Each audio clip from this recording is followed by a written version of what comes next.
नमस्कार दोस्तों, स्वागत है आपका स्टोरी टाइम टू डॉट में। आज हम आपको सुनाने जा रहे हैं एक ऐसी कहानी जो आपको डर का माहौल प्रदान करेगी। जल्दी से अपने ईयरफोन कानों में लगाइए और इस भयानक, खूंखार और सच्ची घटना का पूरा आनंद लीजिए। तो बिना किसी देरी के सुनिए आज की खौफनाक कहानी।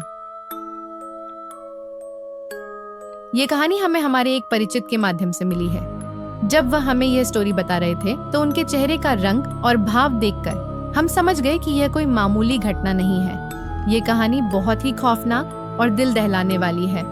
हमें इस कहानी को देने वाले व्यक्ति का बहुत बहुत शुक्रिया, लेकिन उनका मानना है कि इस तरह की घटनाओं पर जल्दी कोई विश्वास नहीं करता है।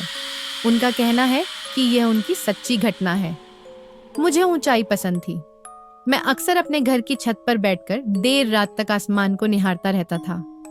लेकिन एक रात, वो रात जिसने मेरी जिंदगी हमेशा के लिए बदल दी। उस रात हल्की ठंडी हवा चल रही थी और मैं हमेशा की तरह छत पर बैठा था।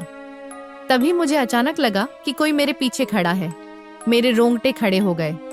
धीरे धीरे जब मैंने गर्दन घुमाई तो छत के कोने में एक औरत खड़ी थी। लंबे उलझे हुए बाल, सफेद कपड़े, सिर थोड़ा झुका हुआ, मानो उसकी गर्दन ठीक से जुड़ी ही न हो। मेरी सांसें थम गई। मैंने तुरंत नीचे भागने का सोचा, लेकिन जैसे ही मैं मुड़ा, वो औरत अब मेरे ठीक सामने थी। मेरे कानों में उसकी धीमी लेकिन भयानक आवाज गूंजी, अब तुझे कौन बचाएगा। मेरे पैरों ने मानो मेरा साथ छोड़ दिया।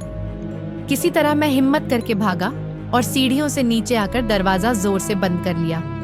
लेकिन जैसे ही मैंने पलट कर देखा, वो औरत दरवाजे के इस तरफ खड़ी थी। मैंने जोर से चीख मारी। माँ दौड़कर आई और मुझे हिलाने लगी। मैंने आंखें खोली। वो औरत गायब हो चुकी थी। मुझे लगा शायद यह एक बुरा सपना था, पर यह सिर्फ शुरुआत थी। उस रात के बाद से मेरे साथ अजीब चीजें होने लगी। मेरी चीजें खुद ब खुद गायब हो जाती। आधी रात को किसी के जोर जोर से हंसने की आवाज आती, लेकिन जब देखता तो कोई नहीं होता। कई बार छत पर किसी के चलने की आहट आती, मगर ऊपर कोई नहीं होता। लेकिन असली डर तब लगा जब एक दिन मैं अपने कमरे में था और अचानक मेरी नजर आईने में पड़ी। आईने में वही औरत खड़ी थी। मैं हिल भी नहीं पाया। उसने धीरे से सिर उठाया और एक अजीब सी हंसी हंसी। अब तू मेरा है।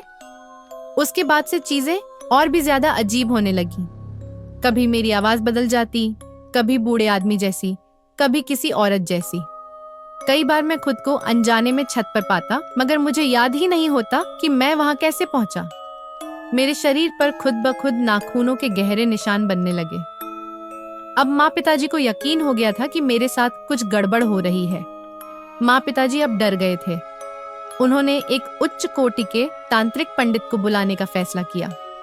पंडित जी जैसे ही घर में आए, उन्होंने बिना कुछ पूछे ही बोलना शुरू कर दिया। यह औरत सिर्फ डराने के लिए नहीं आई है, यह किसी को अपने साथ ले जाना चाहती है। यह एक शापित आत्मा है जो किसी पुरुष की बलि देकर खुद को और शक्तिशाली बनाना चाहती है। यह छत इस आत्मा का घर है।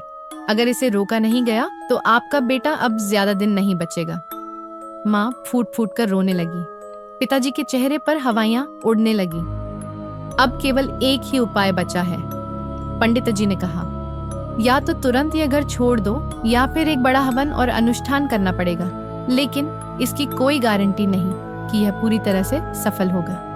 अब हमारे पास ज्यादा समय नहीं था। रात गहराती जा रही थी और घर में अजीब आवाजें आने लगी थीं। अब बहुत देर हो चुकी है। पंडित जी ने घर में हवन शुरू किया। मंत्रों की गूंज के साथ माहौल और भारी होता जा रहा था, लेकिन तभी पूरे घर की लाइट बंद हो गई। चारों तरफ घना अंधेरा छा गया। तभी हमने देखा वो औरत हमारे बीच आ चुकी थी, लेकिन अब वो पहले जैसी नहीं थी। उसके चेहरे पर कई आंखें थीं। उसके हाथ असाधारण रूप से लंबे हो चुके थे और उसकी आवाज में कई लोगों की चीखें गूंज रही थीं।